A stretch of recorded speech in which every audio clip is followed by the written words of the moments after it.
In the last installment, I got this tandem set kind of working, but not as good as I would like. One issue I really struggled with was a horizontal sync. I ended up having to take the course control and cranking it all the way to one extreme, tweaking this course so it's out further than it would normally be, and tweaking the horizontal hold. But even so, as the set would warm up, I would have to readjust it. It should be much better than that because it has a horizontal AFC circuit. Should be a really solid sync. Also, the picture wasn't as good as I would expect, and the sound wasn't as loud as I would expect. All of those could be explained by weak gain, because the audio and video and sync all get amplified to the same IF all the way up to the video output tube, and then the sync signal's picked off and the sound signal's picked off. So that's my gut instinct right now. But before I get into that, I want to check a few basic things. One of which, I wanted to make sure that the tubes are drawing the right amount of current. It's a series strung set with a couple things thrown in there to make matters a little more confusing. One is this guy. It's a thermistor, 400 ohm cold, 11 ohms hot. So when you first turn the set on and it's cold, it's a high resistance that restricts current to the tubes, and as it warms up, the resistance decreases. That helps absorb any current shock from hitting these tubes so they don't burn out. When they're cold, the tubes have less resistance and more current will flow through them than normal. Now, the other issue is if you add up all these tube filaments, they only come up to 89 volts AC, so they throw in this filament dropping resistor. Well, both the thermistor and the filament dropper appear to be the originals.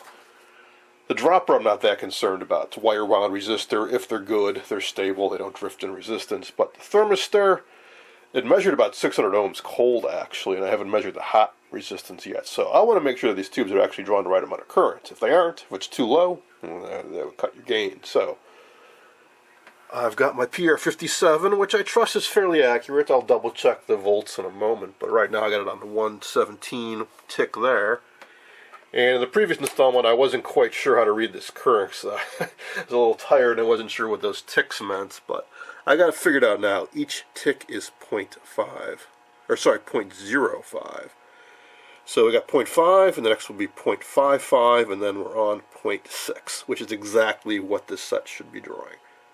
All these tubes are rated for 600 milliamps AC, so assuming this meter is accurate, this thing is dead on exactly what it should be. So, checked the meter a while ago on that, or I checked the AC. I'm going to double check it now with my Fluke True RMS. I trust this as being quite accurate. So, if this measures close to 117, when I stick it on the AC input, I'm pretty confident that everything's okay. Convenient way to check the AC is, well, one side of the chassis is going right to the AC, so got one lead clip to the chassis, and the other is where the fusistor would normally go. And I'm actually only measuring 114.6. Now, one thing occurred to me is that, as I mentioned before, got this AC interlock. So one side of the AC doesn't exactly go straight to the chassis. It goes to the socket through 25 feet of cable to an interlock inside the CRT housing, back through 25 feet over to here. So 50 feet of copper wire. That's going to burn off some of the power.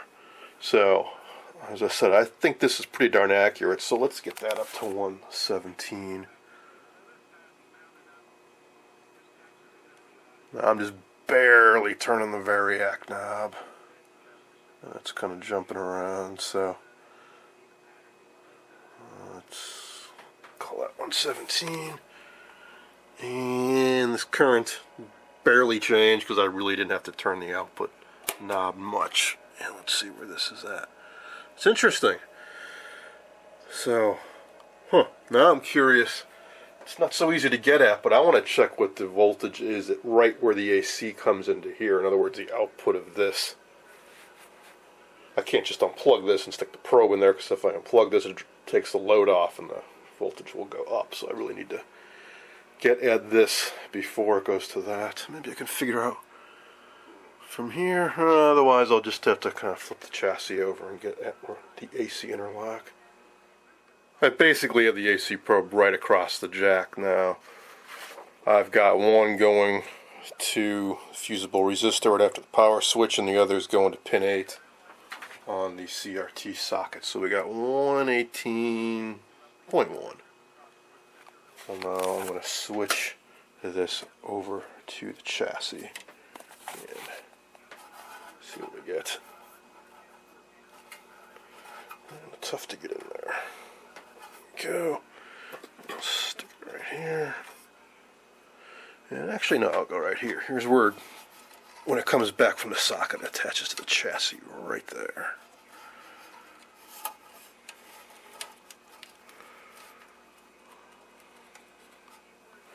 Alright.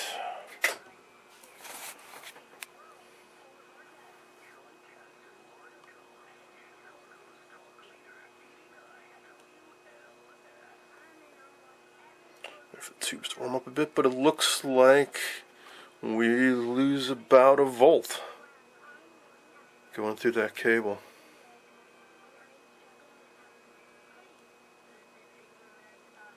Which also means my meter's off a little.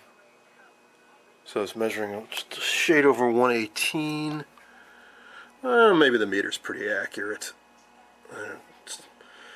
Looks like it's more like 119 to me, but what's 1 volt either way.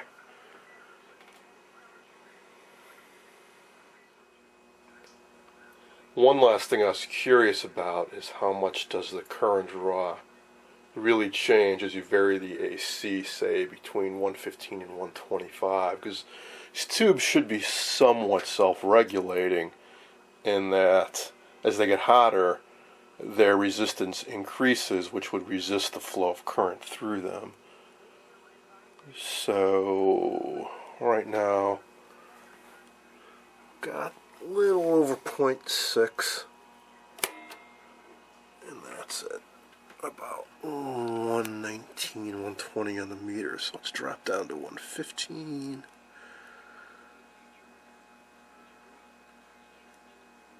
And check the current.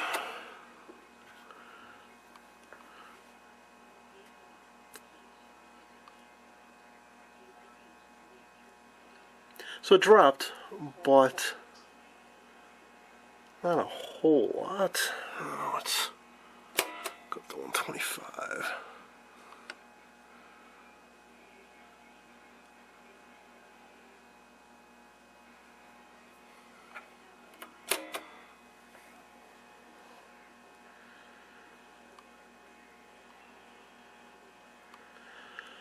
So up, but again, not a huge amount.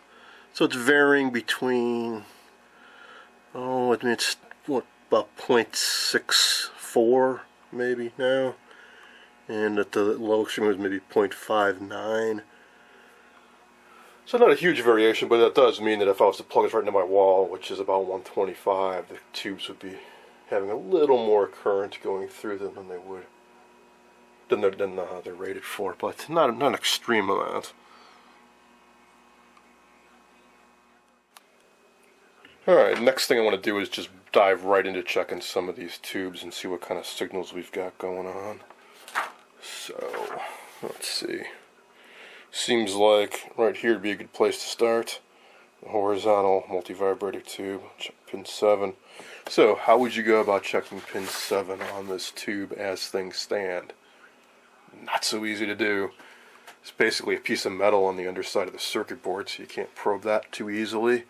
You could try to do it from the top side and maybe get a probe down in there. There's kind of some exposed metal where the pins go. So I could try that. But another way to do it is if you're lucky enough to have some of these tube socket extenders. So you put this into the circuit board and you put your tube in here and you get these extensions coming out.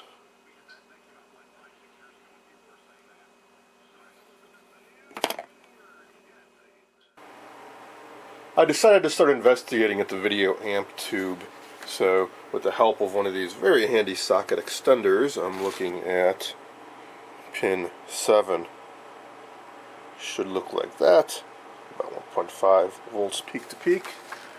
And yeah, that's about what I've got, and it looks clean.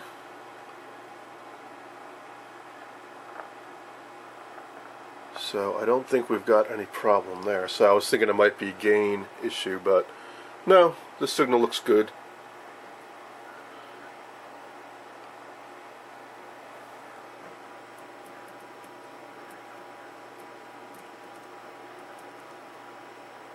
So those would be the horizontal sync pulses in the video in between.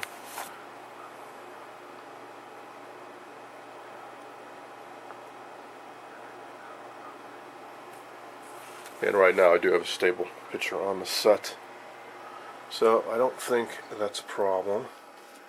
So let's move down the line. So the output of that tube, which they don't show, okay, well, let's see, no, it's down there. Alright, so it's picked off at 2 points on either side of R52, and it goes off to the other side of the page to something called the noise inverter, and then the sync separator. So so happens the noise inverter is the other half of that same tube, so let's take a look on pin 2 and see what we get. Should be this guy. Alright, which looks like it's just an inverted version of that same signal, and amplified, so it's about 25 volts peak to peak. Ooh, we got way more than that. So did I say 25? So I got 75 or 85.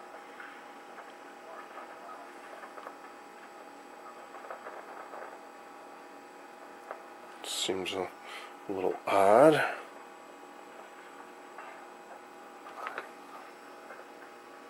Oh, but they're just looking at the vertical portion.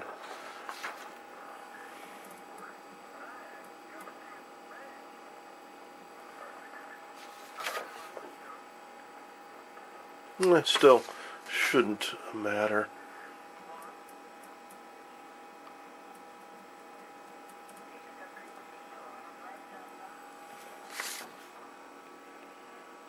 I wonder if that varies with contrast.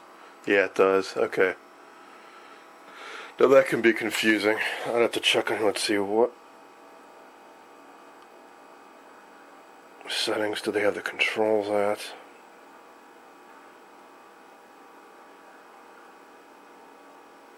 Oh, waveforms taken with control set to produce 50 volts peak to peak signal with picture tube grid. A little tough for me to tell what picture tube grid is. I have to pop the back off of this and poke around, but I can see that when I dropped down the contrast, it decreased the signal quite a bit, down to about, it's varying with the picture content, but between 25 and say 35 volts, so I don't think we got a problem there. Alright, so then let's move on to the sync separator 9BR7, which I believe is that guy. Okay, here we should have 25 volts peak to peak. Fortunately, it's a really lousy screenshot, so I'm not entirely sure what we should be looking at, but let's see what we got.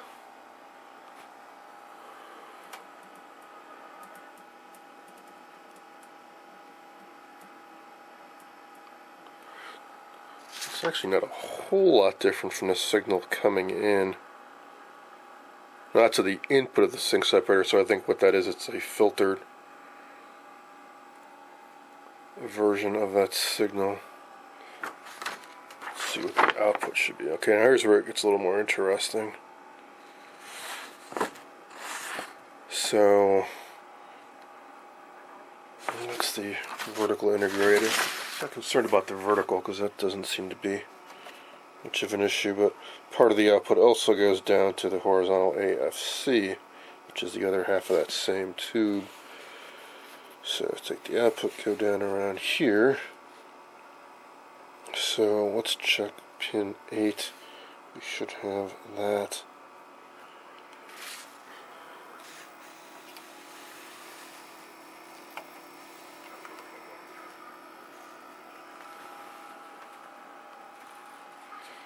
Okay, and I've got some tearing on the picture now, which is good, so we should be able to see that on here.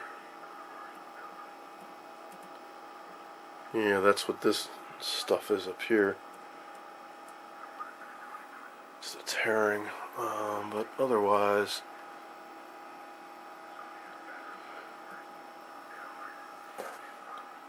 shape looks right.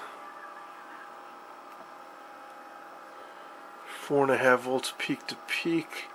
A little bit more than that, but no smoking gun.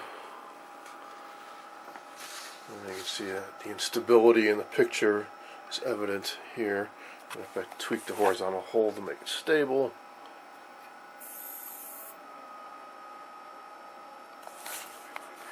it looks clean. Okay.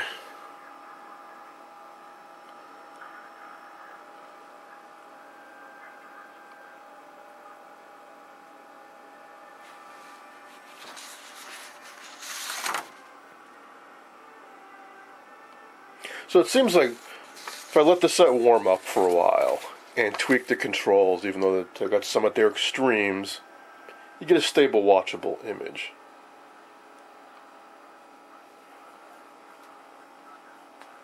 But it's very twitchy, and you gotta let the set warm up for a good 5 minutes or so before it becomes really stable.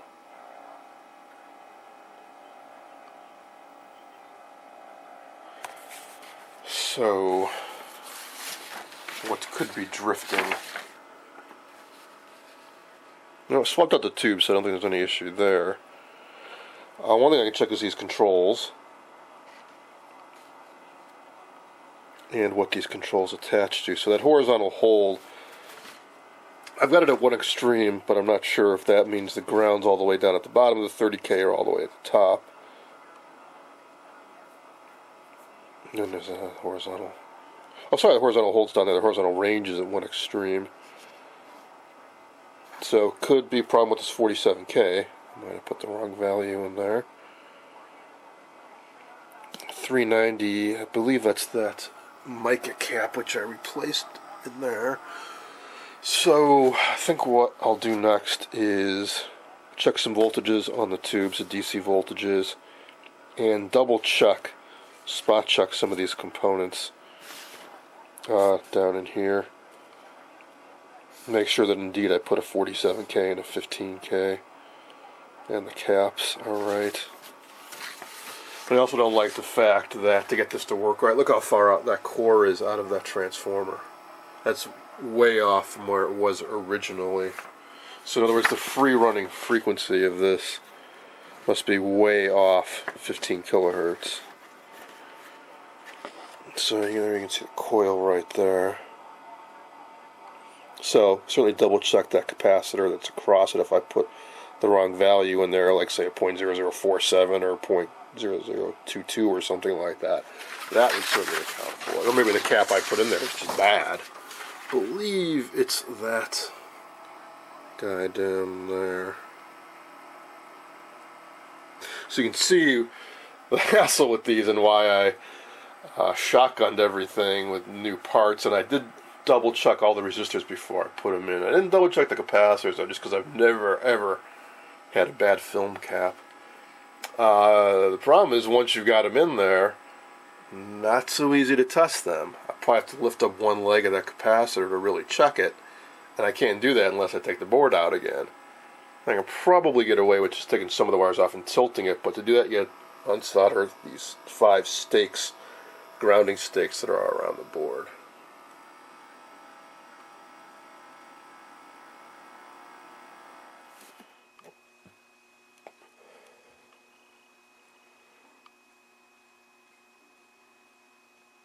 I double checked my work in this area and didn't find any obvious problems.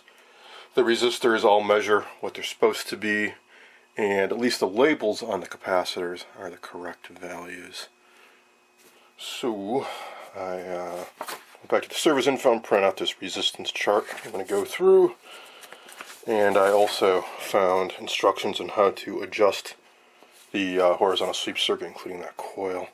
But before I get bogged down in that, I pulled out a different CRT unit. This one has a replacement 21FDP4 CRT, 6.3 volt heater, and it tests good.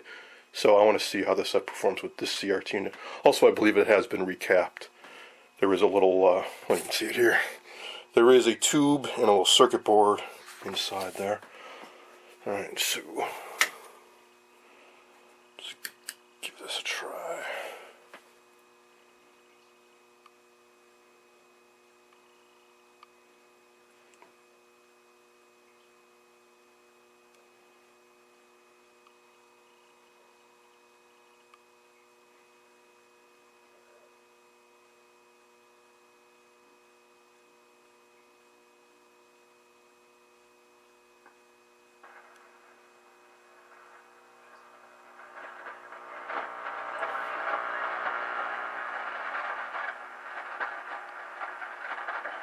Time, Susie.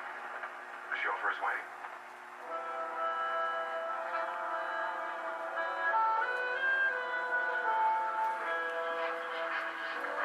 Gee, imagine being taken to jail by a chauffeur. So still have the same issue with really long warm-up period. Heck no, there are teams and clubs and everything. I don't know what to say to you both. I just... Thanks, Dick. Slowly the sync starts to come in and the picture grows in width and all height. my life, Mr. Wayne. If it hadn't been for that power failure, where would Robin be? And where would Batman be? Where would Dick Grayson be? Huh? Don't think about it, young people. Just be thankful that life is filled with unanswered questions, that's all. Goodbye, Susie. Goodbye.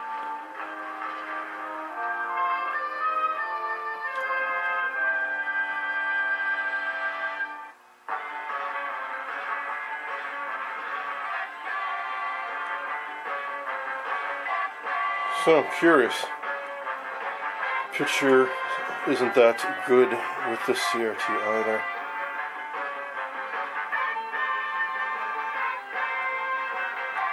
So no magic bullet solution there.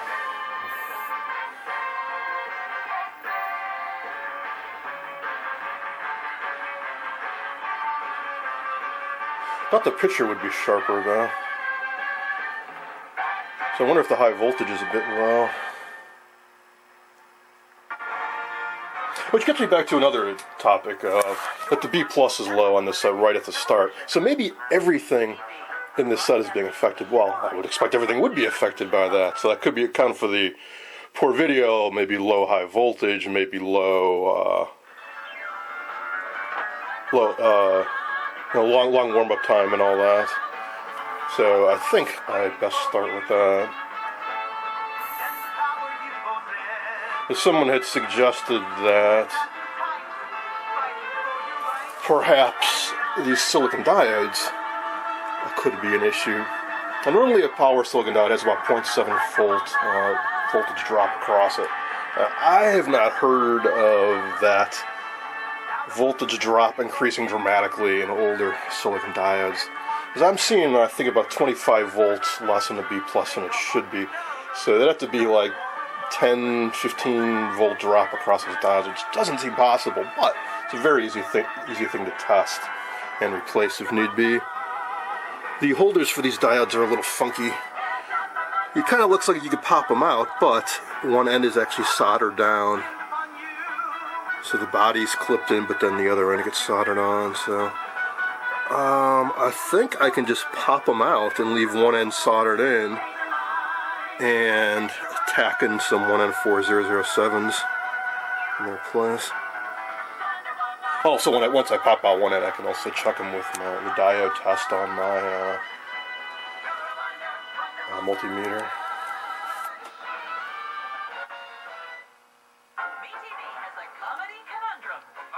So after a few minutes of the set warming up, it's alright. Linearity's fairly good, fills the screen centered fairly well.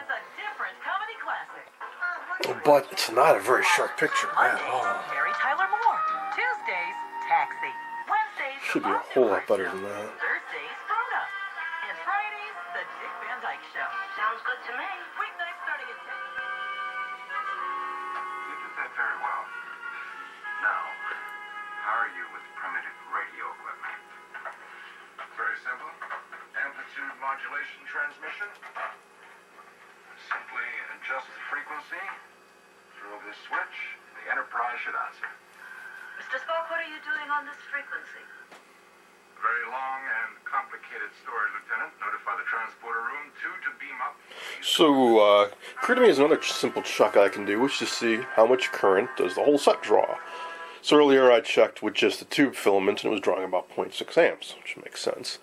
Well, check this out. The entire set is only drawing a little under 1.2 amps. According to SAMS, it should be 1.65. It should be off this 1.5 amp scale, so it's drawing a lot less current. So one theory I had is that something was drawing too much current, and that was pulling down the B+. Well, no, that is not the case at all. This set isn't drawing anywhere near as much current as it should be.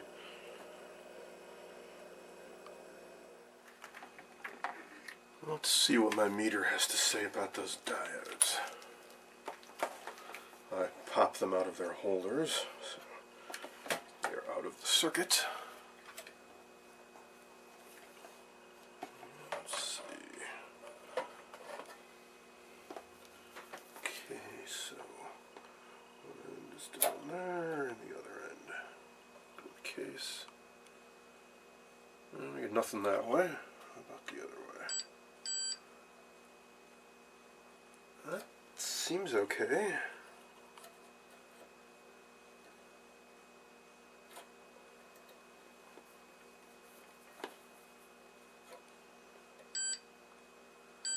And so does that one. But I am going to try replacing them anyways, 'cause it's a simple enough thing to do.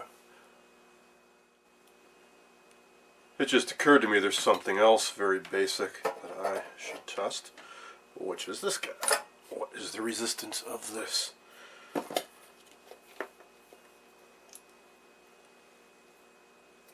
Fuse on, patent pending. It's got a part number. No value specified. Should be 5.6.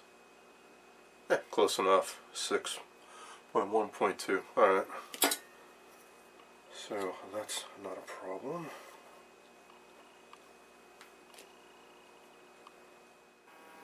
Before I replace this diode, there's one more thing I want to do. Let's actually put a scope on them. So I got my scope right across one of the diodes. This is where you really have to have an isolation transformer, because one side of this chassis is going to the AC line, and I've got my scope ground clipped to the chassis. So if this was plugged right into an AC outlet, this chassis could very well be going to the hot side. You clip the ground to it, and boom. So here's what we've got. So a lot of distortion at the top, not sure what that's all about, and then it's clipped off there. That would be the diode action. Now this, I imagine, has a DC offset. Yes, it does. So let's get that up to where.